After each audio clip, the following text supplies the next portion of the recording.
కొత్త పిచ్చోడు పొద్దెరగడు అంటారు. రాత్రి పగలు ఆ పిచ్చతోనే వ్యవహరిస్తుంటాడని.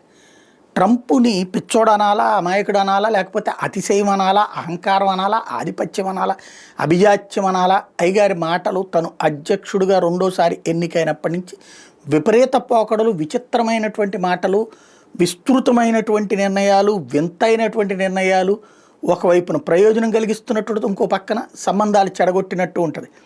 తను యూరప్‌తో ఓ రకంగా చెప్పాలంటే యూరోప్ యూనియన్ అనేటటువంటిది అనేక దేశాల యొక్క సమాహారం, 28 దేశాల సమాహారం.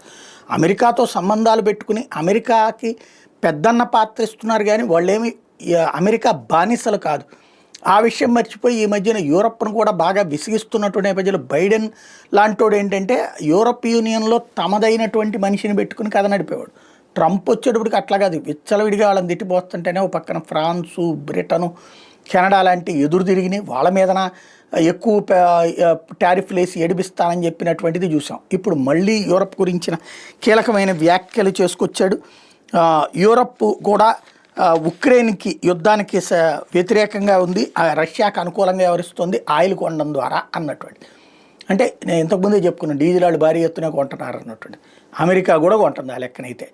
అమెరికా కూడా ఎల్ఎన్జీ రష్యా దగ్గర నుంచినే కొంటుంది. అట్లాగే రేర్ ఎర్త్ మినరల్స్ కొంటుంది. యుద్ధానికి ఈ డబ్బులు పెట్టుబడి అంటే అమెరికా, యూరప్ దేశాలన్నీ రష్యాకి అమ్ముతున్నాయి ఆ లెక్కనైతే కనుక. అదే సందర్భంలో యుద్ధాన్ని పెంచి పోషించింది వీళ్ళందరూ. ఇప్పుడు ట్రంప్ మళ్ళీ ఈ వ్యాఖ్యల ద్వారా యూరప్ని రెచ్చగొడుతున్నాడు, లేదా యూరప్ మీద మండిపడుతున్నాడు.